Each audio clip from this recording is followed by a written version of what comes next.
My wife and I lost everything during a storm.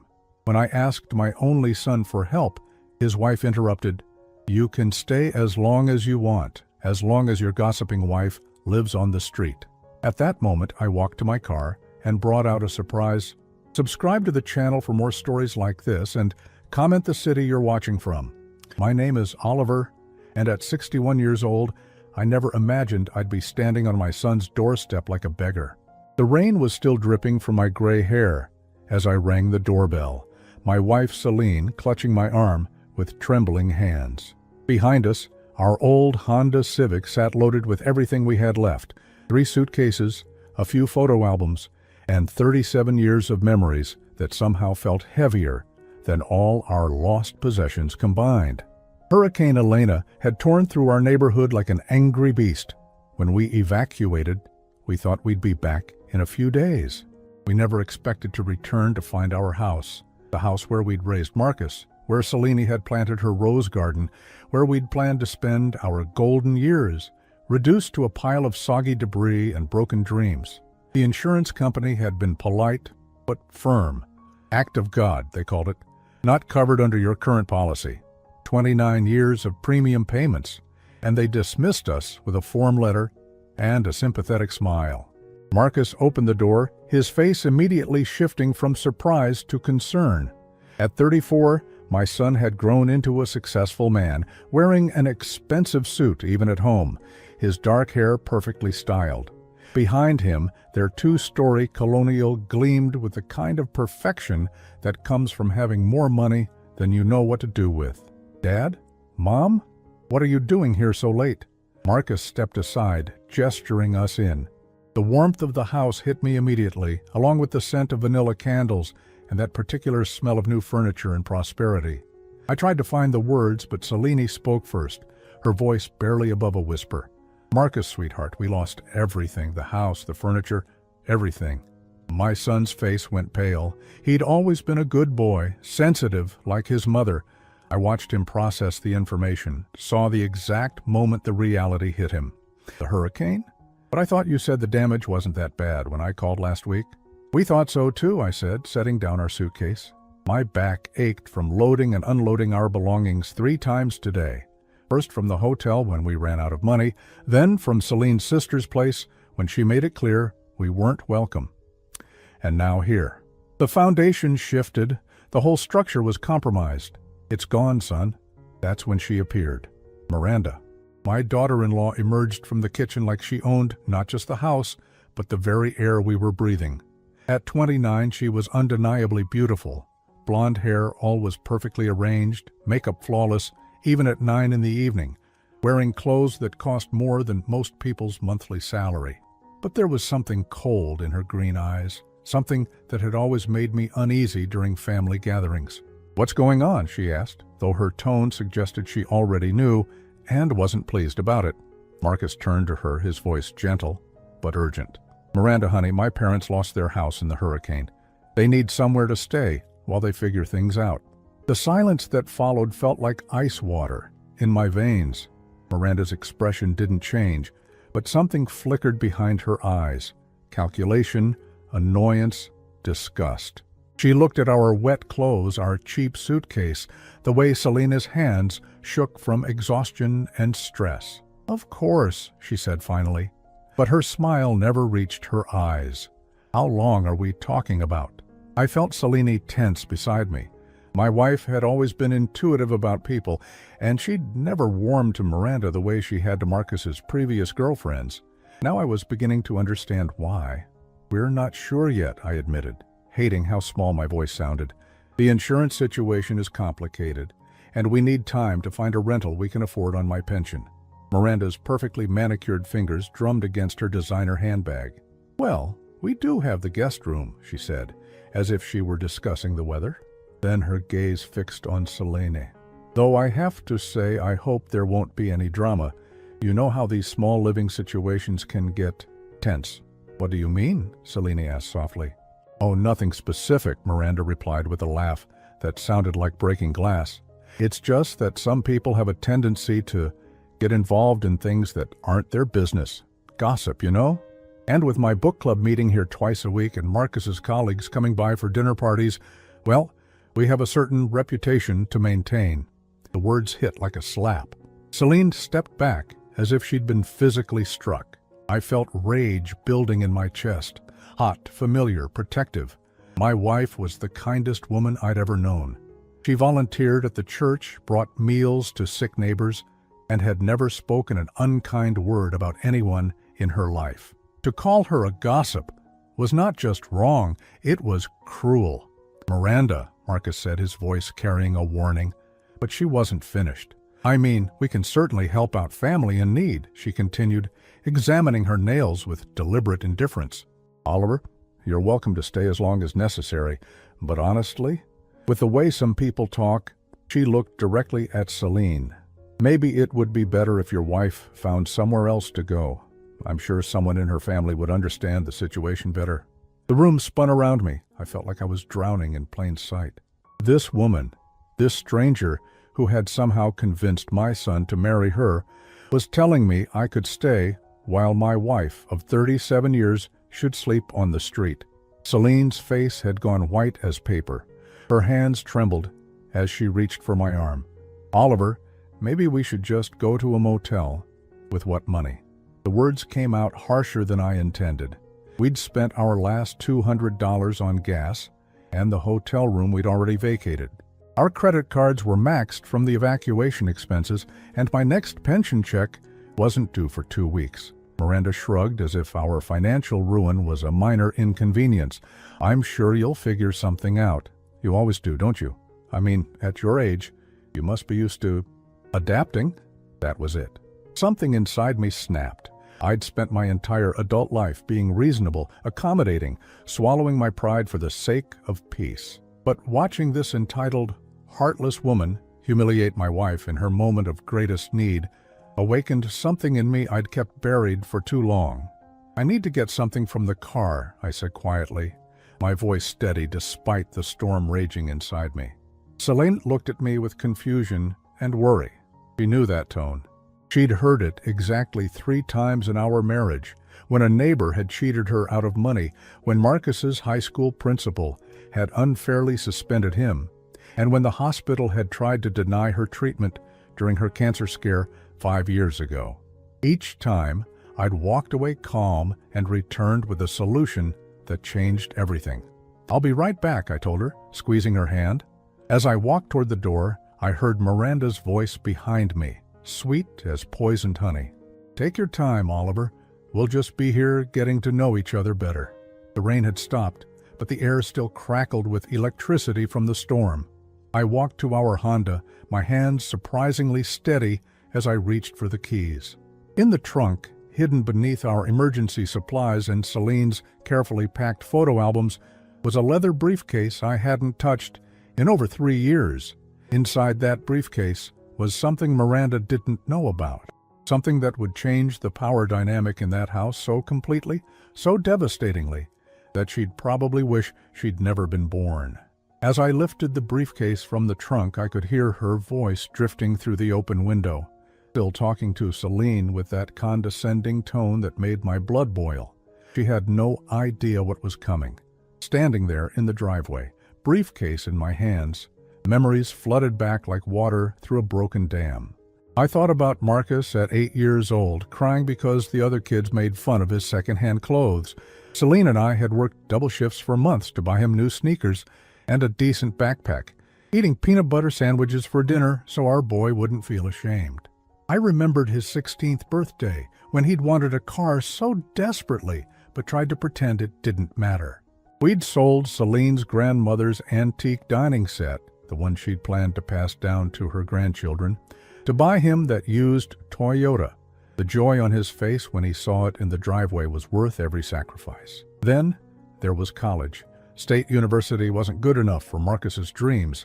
He wanted the prestigious business program across the state, the one that cost $43,000 a year.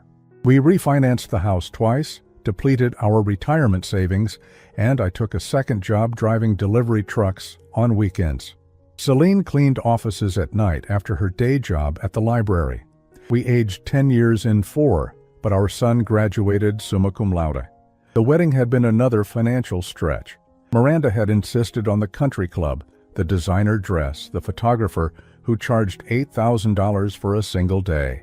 It's a once-in-a-lifetime event, she'd said, though her family contributed exactly nothing while expecting the world. We'd borrowed against our life insurance policy to give our son the wedding his bride demanded. And through it all, through every sacrifice and sleepless night, Celine had been my partner. She'd never complained, never made Marcus feel guilty for the dreams that cost us our security. When he'd call home stressed about his new job, she'd spend an hour on the phone listening, encouraging, mothering him from 300 miles away. When Miranda had been difficult during the wedding planning, Celine had smoothed over every conflict, always taking the blame, always keeping peace in the family. Now I could hear Miranda's voice through the window, dripping with false concern. "I just think it would be easier for everyone if you stayed somewhere more appropriate to your situation. You understand, don't you, Celine? A woman of your background would be more comfortable somewhere simpler." My wife's response was too quiet to hear, but I knew she was probably apologizing, probably trying to make this easier for everyone else like she always did. She'd spent 37 years putting everyone's comfort before her own, and this was how she was being repaid. I opened the briefcase with steady hands. Inside, beneath the legal documents and corporate papers, was a folder marked Transition Plan, Confidential. I'd hoped never to need it, had prayed that Marcus would prove himself capable of handling the responsibility I'd given him, but listening to his wife's cruelty while he stood silent, I realized some lessons could only be taught the hard way. 3 years ago, when Marcus had been promoted to CEO of Meridian Enterprises, the entire family had celebrated. What they didn't know, what only I, my lawyer, and my accountant knew, was that Marcus wasn't the owner. He was the manager. I was still the majority shareholder, controlling 60% of the company that had grown from a small construction business I'd started in our garage 30 years ago. The decision to step back had been deliberate. I'd wanted to see if success would change my son, if he'd remember where he came from and who had helped him get there. For 3 years, I'd watched from the sidelines as he lived in luxury, driving cars that cost more than most people's annual salary, buying a house I couldn't afford to visit without feeling inadequate. I'd told myself he was just young, that he'd mature into gratitude. I'd made excuses when he'd started missing our Sunday dinners, when his calls became less frequent, when he'd begun introducing me as a retired contractor instead of my father at company events. I'd convinced myself that Miranda's coldness toward us was just personality differences, that love would eventually warm her heart. But watching her humiliate my wife, calling her a gossip, suggesting she sleep on the street, I realized I'd been deluding myself. Success hadn't changed Marcus. It had revealed who he really was. Or perhaps it had revealed what kind of woman he'd chosen to shape his character. The documents in my hands were more than papers. They were power. They were the ability to remind my son that everything he had, his position, his salary, his authority, came from the man whose wife he was allowing to be treated like trash. I closed the briefcase and took a deep breath. Through the window, I could see them in the living room.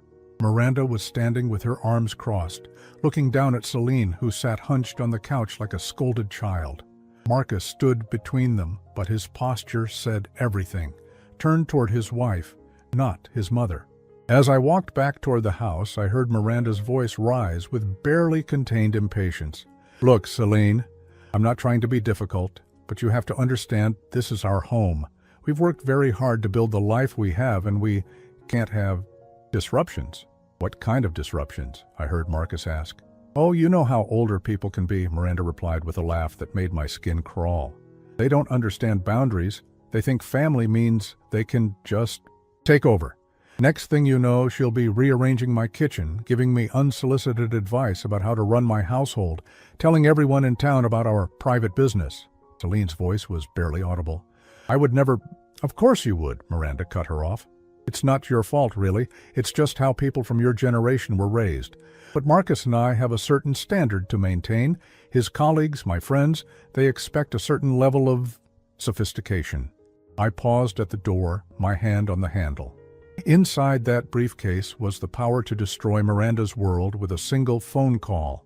I could walk in there and reveal that every bit of luxury she enjoyed, every ounce of status she lorded over my wife, existed because I allowed it to exist. But something held me back. Maybe it was the hope that Marcus would finally stand up for his mother. Maybe it was the desire to see if there was still some part of the boy I'd raised left inside the man he'd become. "Miranda, that's enough," Marcus said finally, and my heart lifted slightly. These are my parents. They need help. "And I said we'd help," she replied smoothly. "Your father can stay here as long as he needs. I'm being perfectly reasonable. What about my mother?" The pause that followed was heavy with tension. I could almost see Miranda choosing her words carefully, calculating how far she could push without losing control entirely. "Your mother is welcome too, of course," she said, her voice sugar-sweet with false generosity. "As long as she understands that this is our house, with our rules, and as long as she can manage to keep her opinions to herself." Another pause. Then Marcus spoke, and his words hit me like a physical blow. "Maybe that's fair," he said quietly. "Maybe we all just need to adjust our expectations." That was the moment I realized I'd lost my son completely. He was choosing her cruelty over his mother's dignity, her comfort over our need. The boy who'd once cried when his pet hamster died, who'd spent his allowance on flowers for Celine every Mother's Day, was gone. In his place was a man who would watch his wife humiliate the woman who'd sacrificed everything for his success. I turned the door handle, the briefcase heavy in my other hand. As I stepped inside, 3 pairs of eyes turned toward me. Celine's were filled with shame and exhaustion. Marcus's were guilty but defiant. Miranda's were calculating, probably wondering how long it would take to get rid of us entirely. What none of them knew was that I held the power to change all of their lives forever.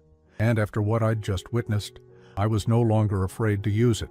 I set the briefcase down on their polished coffee table with deliberate care, watching as Miranda's eyes narrowed at the worn leather, interrupting her perfect living room aesthetic. The silence stretched between us like a taut wire, ready to snap. Celine looked up at me with confusion, while Marcus shifted uncomfortably near the fireplace, his expensive suit somehow making him look smaller than I remembered. "What's that, Dad?" Marcus asked, nodding toward the briefcase. I didn't answer immediately. Instead, I looked around their home, really looked at it. The Italian marble floors that cost more than my yearly pension, the custom kitchen with appliances that could feed a small restaurant, the artwork on the walls worth more than most people's cars. All of it paid for with money that, ultimately, came from me. Miranda was watching me with barely concealed irritation. "Oliver, we were in the middle of a conversation about living arrangements. Could we please focus on finding a solution that works for everyone?" "Oh, we're going to find a solution," I said quietly, clicking open the briefcase locks. "But first, I think there are some things you need to understand." The first document I pulled out was the original incorporation papers for Meridian Enterprises, dated 28 years ago. My signature at the bottom, establishing myself as founder and sole owner.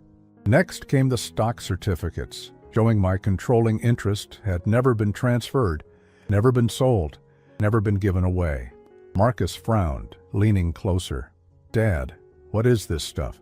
"This," I said, spreading the papers across their coffee table, like playing cards, "is the truth about your life, son. The truth about where your success really comes from." Miranda stepped forward, her designer heels clicking on the marble.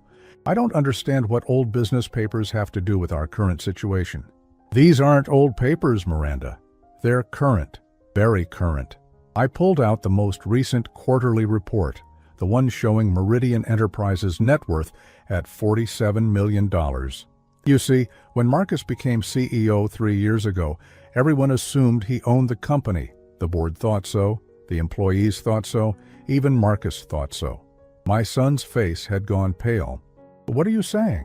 "I'm saying I never sold you the company, son. I never transferred ownership. I gave you the title, the salary, the authority to run day-to-day operations. But I remained the majority shareholder, 60% to be exact. The silence that followed was deafening. I watched as understanding dawned on Marcus's face, saw the exact moment Miranda realized what this meant.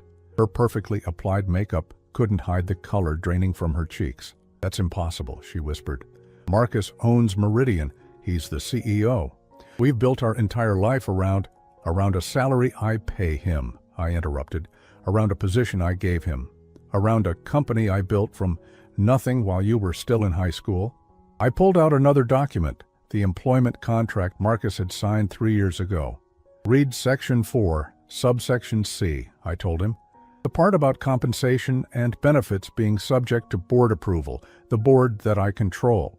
Marcus sank into his leather armchair, the same chair they'd bought with his first bonus check, a bonus that came from profits my company generated. His hand shook as he read the contract he'd signed without really understanding. "You let me think," he started, then stopped, unable to finish the sentence. "I let you think you'd earned it on your own. I let you believe you were a self-made success story. I wanted to see what you'd do with power, how you'd handle responsibility, whether you'd remember the people who helped you get there." Miranda was pacing now, her composure cracking. "This is insane. You can't just... Marcus is your son. You wouldn't destroy your own child's career over a housing disagreement." "You're right about one thing," I said, gathering the papers. "He is my son, which makes what I witnessed tonight even more heartbreaking." Wiped. I turned to Marcus, who was staring at the floor like it might open up and swallow him. 37 years ago, I married the most generous, loving woman I'd ever met. She gave up her dream of becoming a teacher to help me build a business. She worked 2 jobs so we could afford to send you to the best schools. She sold her grandmother's jewelry to buy your first car. She took night shifts cleaning offices to pay for your college. My voice was getting stronger, steadier. She spent hours on the phone with you during your first year at Meridian, talking you through every challenge, celebrating every small victory. When you were promoted to CEO, she cried tears of joy and spent her grocery money on champagne to celebrate your success. Celine was crying now, silent tears streaming down her weathered face. She'd never asked for credit, never demanded recognition. She'd simply loved our son unconditionally, expecting nothing in return except basic respect. "And tonight," I continued, "I watched the woman you chose to marry tell my wife, your mother, that she's a gossip who should sleep on the street. I watched you stand there and let it happen." Miranda stopped pacing. "Oliver, you're taking this completely out of context. I never said she should sleep on the street. I was just suggesting..." "You were suggesting that the woman who sacrificed everything for this family wasn't good enough to sleep in a house paid for with money that comes from my company." The words hung in the air like smoke. I could see Miranda's mind racing, calculating, trying to find a way out of the hole she'd dug. But there wasn't one. Not this time. "How much?" she asked suddenly. "What? How much do you want? To keep quiet about this, to let things go back to normal? Name your price." The question hit me like a slap. After everything, after learning that her entire lifestyle was built on a foundation she'd never understood, her first instinct was to try to buy my silence. Not to apologize, not to show remorse for her cruelty, just to negotiate. "You think this is about money?" I asked quietly. "Everything's about money, Oliver. Don't pretend otherwise. You want us to grovel, to beg forgiveness for a simple misunderstanding. Fine. How much will it cost to make this go away?" I looked at my son, hoping to see some flicker of the boy I'd raised, some sign that he understood how wrong this was. Instead, I saw him nod slightly, as if he thought his wife's approach made sense. "Marcus," I said, giving him one last chance, "do you have anything you want to say to your mother?" He looked at Celine, then at Miranda, then at the documents scattered across the coffee table. When he finally spoke, his voice was barely audible. "I'm sorry this got so complicated, Mom, but maybe Miranda has a point about the living arrangements. This house is kind of small for 4 people, and you know how you sometimes, well, you do tend to get involved in things." That was the moment I realized my son was lost to me completely, not just influenced by his wife, but fundamentally changed into someone I didn't recognize, someone who could watch his mother be humiliated and blame her for it. I stood up, closing the briefcase with a sharp snap. You're right about one thing, Miranda. This is about money. It's about the money you've been spending that doesn't belong to you. It's about the lifestyle you've been living on my generosity. It's about the power you've been wielding that was never yours to begin with. I walked toward the door, Selena rising to follow me. Where are you going? Marcus called after us. To a hotel, I said without turning around. Don't worry about the cost. I can afford it. After all, I own a $47 million company. As we reached the door, I heard Miranda's voice, sharp with panic.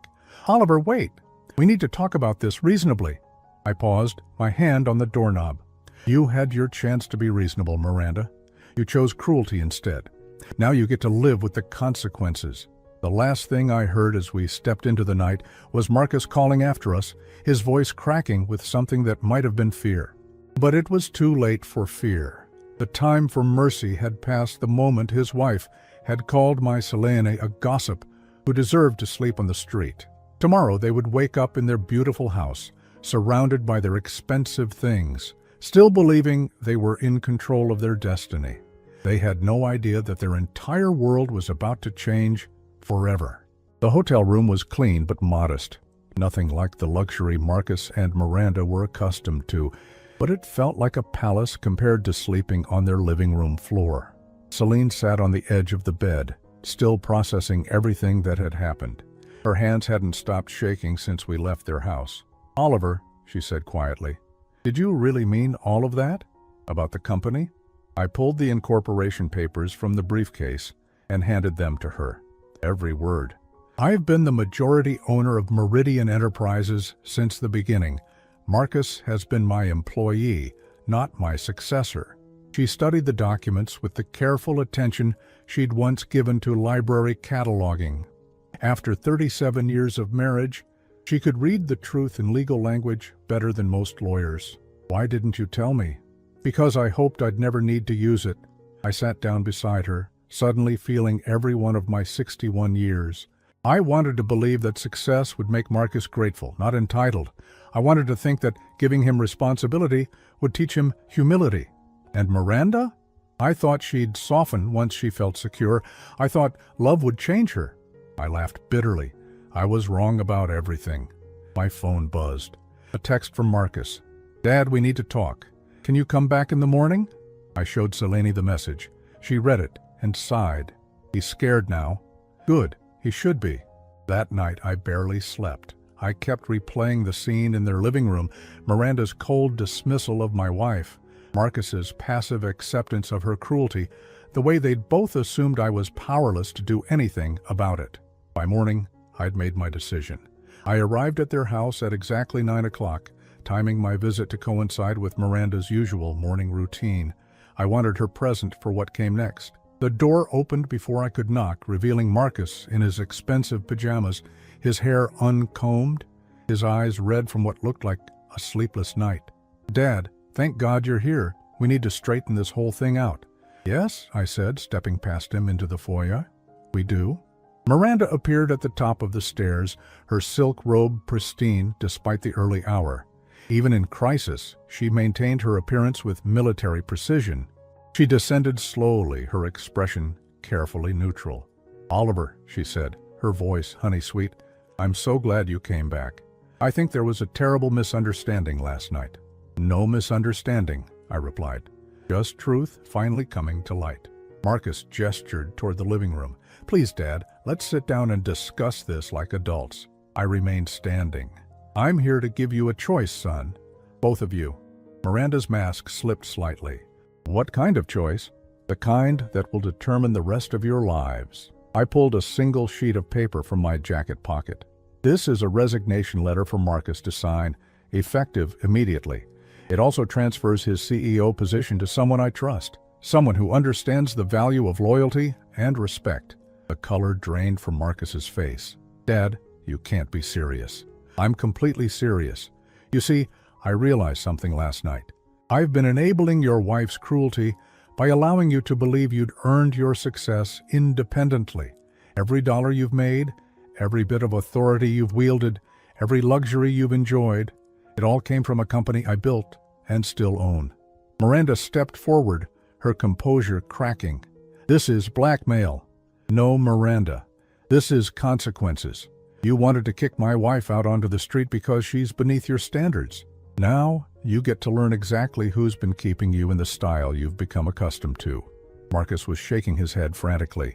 "Dad, please, we can work this out. Miranda didn't mean—" "Stop!" My voice cut through his pleading like a knife. "Don't tell me what your wife meant. I heard every word. I saw her look at your mother like she was garbage. I watched you stand there and let it happen." "She was just upset," Miranda interjected. "The surprise visit, the stress of having house guests." "House guests?" I turned to face her fully.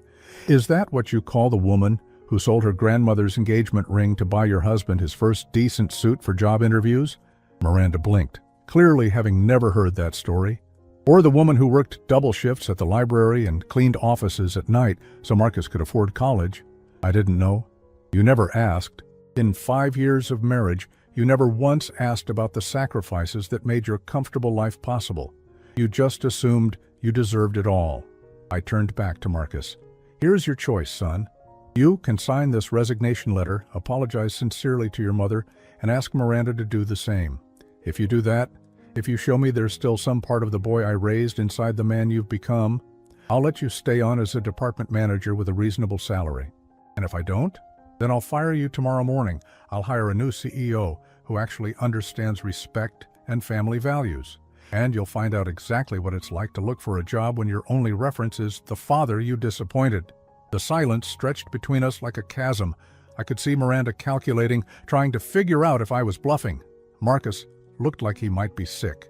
"You wouldn't destroy your own son's career," Miranda said finally. "I wouldn't destroy it." "He would, by choosing a woman who thinks cruelty is acceptable as long as it's directed at people she considers beneath her." "How much?" she asked suddenly, just like the night before. "How much money do you want to make this go away?" "I don't want your money, Miranda. I want your respect. I want you to understand that the woman you called a gossip raised the man who made your lifestyle possible. I want you to apologize to her with genuine remorse, not because you're afraid of losing your comfort, but because you understand you were wrong." "Fine," she said quickly. "I'll apologize. I'll call her right now and—" "No." I held up my hand. "That's not how this works. You see, I don't believe you. I don't believe you're capable of genuine remorse. You're only sorry you got caught treating someone you thought was powerless with contempt." Marcus found his voice. "Dad, what do you want from us?" "I want you to choose," I said simply. "Right now, in front of me. Are you the son I raised who understands that family means protecting the people you love? Or are you the man your wife has turned you into, who watches his mother get humiliated and blames her for it?" "That's not fair," Miranda protested. "You can't make him choose between his wife and his parents." "I'm not making him choose between people, Miranda. I'm making him choose between values. Between gratitude and entitlement, between loyalty and selfishness." I walked to their front window, looking out at the perfectly manicured lawn that my company's profits had paid for. "You have 5 minutes to decide. Marcus signs the resignation letter, and you both apologize sincerely to Celine, or I make some phone calls that will change your life forever." Behind me, I could hear whispered arguing. Miranda's voice was getting shriller, more desperate. Marcus sounded like he was drowning. After everything I'd given him, every sacrifice Celine and I had made, it should have been an easy choice. But as the minutes ticked by, I began to realize that for the man my son had become, it wasn't easy at all. And that told me everything I needed to know about what came next. The 5 minutes felt like an eternity. I stood at their window, watching a neighbor walk his dog down the sidewalk, marveling at how normal the world looked when everything was about to change forever. Behind me, the whispered argument between Marcus and Miranda grew more heated. "You have to sign it," Miranda hissed. "We can't lose everything."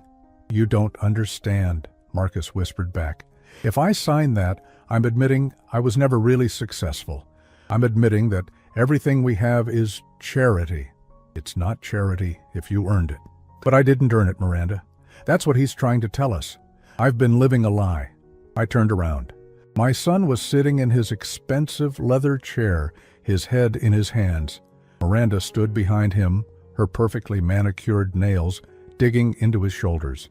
For the first time since I'd known her, she looked genuinely afraid. "Time's up," I said quietly. Marcus looked up at me, his eyes filled with something I hadn't seen since he was a child, genuine fear and confusion. "Dad, I need more time to think about this." "No, son. You've had 3 years to think about how to treat the people who love you.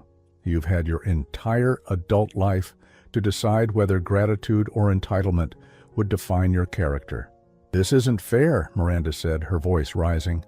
"You're manipulating us, using money to control your own family." "I'm using the truth to reveal who you really are," I replied. "And apparently, you're someone who thinks fairness means getting to humiliate my wife without consequences." Marcus stood up slowly, his movements uncertain. "If I sign this, what happens to us? To our house, our cars, our life? That depends entirely on your attitude going forward," I said. "If you show me that you understand what you did wrong, if you make genuine amends with your mother, if you learn to treat people with respect regardless of their bank account, then we can discuss your future with the company.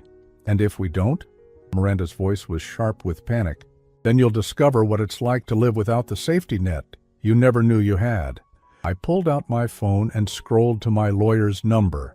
"I'm going to call Gerald now. He's prepared 3 different versions of a press release announcing changes in Meridian's leadership. Which version I tell him to send depends entirely on what happens in the next 60 seconds. Miranda's composure finally shattered completely. "This is insane. You're destroying your own son over one argument, over a simple disagreement about house guests." "This isn't about house guests, Miranda. This is about character. It's about the fact that when my wife needed shelter, you called her a gossip and suggested she sleep on the street. It's about the fact that my son stood there and let it happen." I started dialing Gerald's number. Marcus watched my fingers move across the screen, each digit sealing his fate. "Wait," he said suddenly. "I'll sign it." Miranda spun around to face him. "Marcus, no, we can fight this. He's bluffing." "No, he's not." Marcus's voice was hollow, defeated. "Look at his face, Miranda. He's not bluffing." I stopped dialing and pulled the resignation letter from my pocket. "Are you sure about this, son?" He took the paper with trembling hands, reading through it one more time. The resignation was effective immediately. His final paycheck would include 2 weeks' severance. His company car, credit cards, and expense account would be terminated by close of business today. "What about our mortgage?" he asked quietly. "The payments are based on my current salary." "That's not my problem anymore," I said. "You'll need to figure out how to live within your actual means, not the means I was providing." "You can't do this to your own son," Miranda said desperately. "Please, Oliver, I'm sorry about last night. I was tired, stressed. I didn't mean any of it." "Yes, you did?" I looked at her with the same expression she'd given Celine, cold, dismissive, final. "You meant every word, you just didn't expect there to be consequences." Marcus signed the letter with a shaking hand, his signature barely legible. As he set down the pen, I saw tears in his eyes for the first time since he was 12 years old. "There," he said bitterly. "Are you happy now?" "No, son, I'm not happy. I'm heartbroken that it came to this." I took the signed letter and folded it carefully into my jacket pocket. "I'll send Gerald the appropriate press release. Effective tomorrow, Sarah Martinez will be the new CEO of Meridian Enterprises." "Sarah?" Marcus looked genuinely shocked. "My assistant, Sarah?" "Your former assistant. And she's not just an assistant, Marcus. She has an MBA from Northwestern and 15 years of corporate experience. She took the assistant position because she wanted to learn the business from the ground up. Unlike some people, she understands that real success comes from earning respect, not inheriting it." Miranda's legs seemed to give out, and she sank into the nearest chair. "This can't be happening. This can't be real." "It's very real," I said, "and it's just the beginning." I walked to their front door, then paused and turned back. "By the way, you'll need to return the company car by 5 o'clock today, and Marcus, your corporate credit cards have already been canceled." "How is that possible?" he asked. "Because I called Gerald before I came over here. I've been planning this conversation since last night." The realization hit him like a physical blow. You never intended to give me a real choice. You'd already decided. No, son, you decided. Last night, when you watched your wife insult your mother and chose to blame your mother for it. I just provided the consequences. Miranda stood up suddenly, her eyes blazing with rage. You vindictive old man, we'll fight this. We'll sue you for wrongful termination, for emotional distress. For what? For firing my own employee from my own company? I almost smiled. Good luck with that, Miranda. I'll be sure to mention in court how you thought my wife should sleep on the street. Okay. I opened the front door and stepped outside, breathing in the fresh morning air. It felt cleaner somehow, as if a weight I'd been carrying for years had finally been lifted from my shoulders. Dad, Marcus called after me. Please, don't leave it like this. I stopped but didn't turn around. If you ever decide you want to be the man I raised instead of the one she married, you know where to find me. As I walked to my car, I could hear Miranda screaming inside the house, at Marcus, at me, at the universe that had dared to hold her accountable for her cruelty. The sound followed me down their perfect driveway, past their manicured lawn, away from the life they'd built on foundations they'd never bothered to understand. I had one more stop to make before this day was over. One more conversation that would determine whether this family could ever be rebuilt, or if some bridges, once burned, could never be repaired. I found Celine in the hotel restaurant, sitting by the window with a cup of coffee that had long since gone cold. She'd been crying. I could tell from the way she kept dabbing at her eyes with a napkin. But she looked up when I approached, and there was something different in her expression. Not the defeated exhaustion I'd seen last night, but a quiet kind of strength. It's done, I said, sitting across from her. She didn't ask for details. After 37 years of marriage, she knew me well enough to read the resolution in my face. How do you feel? Like I should have done it years ago. I reached across the table and took her hand. I'm sorry, Celine. I'm sorry I let them treat you that way. I'm sorry I waited so long to stand up for you. You were hoping he'd change, she said softly. You wanted to believe in him. I wanted to believe in the boy we raised, but that boy is gone, replaced by someone I don't recognize. A comfortable silence settled between us. Outside the window, life continued its normal pace. People heading to work, children waiting for school buses, the world turning as it always had. But inside that hotel restaurant, something fundamental had shifted in the balance of our lives. What happens now? Celine asked. Now, we figure out what the rest of our lives look like. I pulled out my phone and showed her the text I'd received 20 minutes earlier from Sarah Martinez. The new CEO wants to meet with me this afternoon. She has some ideas about expanding the company, maybe opening a division focused on affordable housing reconstruction. Celine's eyes lit up slightly. That sounds meaningful. It does. And the best part is, she understands that business success means nothing if you lose your humanity in the process. My phone buzzed. A text from Marcus. Dad, please call me. Miranda is locked in the bathroom crying. I don't know what to do. I showed the message to Selena. She read it and sighed. He's lost without someone telling him what to think. That's not my problem anymore. But even as I said it, I felt the familiar tug of paternal concern. Marcus was still my son, even if he'd forgotten how to be one. The question was whether he was capable of learning, or if Miranda's influence had poisoned him beyond redemption. 3 days later, we were settling into a furnished apartment across town when the doorbell rang. I opened it to find Marcus standing in the hallway, looking like he hadn't slept since I'd last seen him.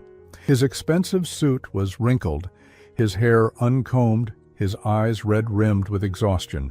Can I come in? He asked quietly. I hesitated, then stepped aside.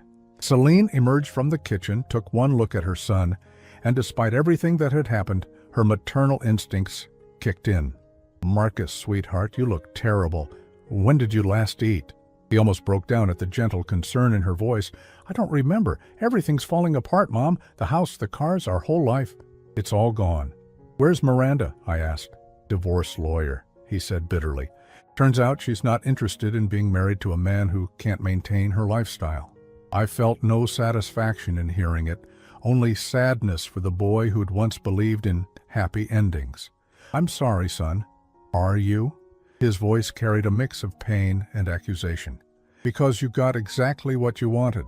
My marriage is over. My career is destroyed. My wife is gone. What I wanted, I said carefully, was for you to remember that your mother deserved basic respect. What I wanted was for you to stand up for the people who love you. I know. The fight went out of him as suddenly as it had appeared. I know I failed. Both of you. I got so caught up in trying to be what Miranda wanted that I forgot who I really was. Celine moved to sit beside him on the couch, her hand resting gently on his shoulder. We all make mistakes, Marcus. The question is whether we learn from them. I want to, he said, his voice breaking. I want to be better. I want to be the man you raised me to be. I studied my son's face, looking for signs of genuine remorse versus manipulative desperation. What I saw was a broken man who'd finally realized the cost of his choices, not just the financial cost, but the human one. It's going to take time, I said finally. Trust has to be rebuilt slowly. I understand. He looked up at me with something I hadn't seen in years. Humility. Could I maybe work for the company again? Not as CEO, obviously. Just somewhere I can prove that I've learned something from all this. I considered his request. Sarah Martinez had mentioned needing someone to oversee the new affordable housing division. Someone who understood construction and had experience managing projects. It would be a significant step down from what Marcus was used to, but it might also be exactly what he needed. There might be something, I said carefully. But it would mean starting over completely. Entry-level position, modest salary. No special treatment because you're my son. I'll take it, he said immediately. Whatever it is, I'll take it. And you'd have to apologize to your mother. Really apologize. Not because you want something from me, but because you understand how badly you hurt her. He turned to Celine, tears finally spilling over. Mom, I'm so sorry. I'm sorry I let Miranda talk to you that way. I'm sorry I didn't defend you. I'm sorry I became someone who could watch you be humiliated and do nothing about it. Celine's own eyes filled with tears. Oh, Marcus, I don't deserve your forgiveness, he continued, but I'm asking for the chance to earn it back, however long it takes, whatever I have to do. I want to be your son again, your real son, not the selfish stranger I turned into. I watched my wife's face as she processed his words. She'd always been the more forgiving of the two of us, quicker to see the good in people, even when they'd disappointed her. But she'd also been deeply hurt by what had happened, and I knew she needed to see genuine change, not just pretty words. We'll see, she said gently. But Marcus, you have to understand, it's not just about apologizing. It's about changing who you are.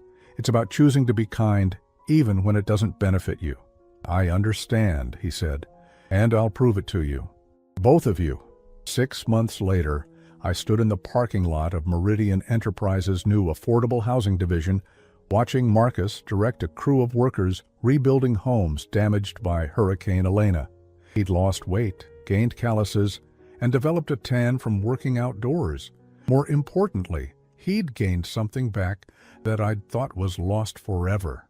Integrity. Sarah Martinez walked up beside me, following my gaze. He's doing good work, she said. The crew respects him. More importantly, the families we're helping trust him. He's learning, I said. Finally. Think he'll ever make it back to executive level? I considered the question. Maybe. But I hope by the time he gets there, he'll understand that real success isn't about the title on your business card. It's about whether you can look at yourself in the mirror and be proud of who you see. That evening, Marcus joined Celine and me for dinner in our new home. Nothing fancy, but bought with honest money and filled with genuine warmth. As we sat around the kitchen table, sharing stories about our day, I realized something profound had changed in our family dynamic. We were no longer defined by what we could give each other, but by what we chose to give freely.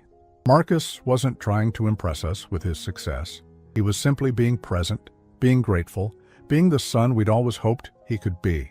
Dad, he said as we cleared the dishes, I know I can never really make up for the time I wasted, the pain I caused. But I want you to know, both of you, that losing everything was the best thing that ever happened to me. Why? Celine asked.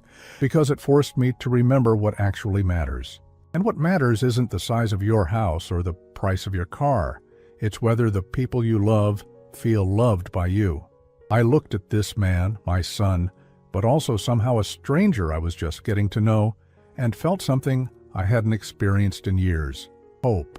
Not the desperate, clinging hope of a parent who refuses to see his child's flaws, but the quiet confidence that comes from watching someone choose to become better.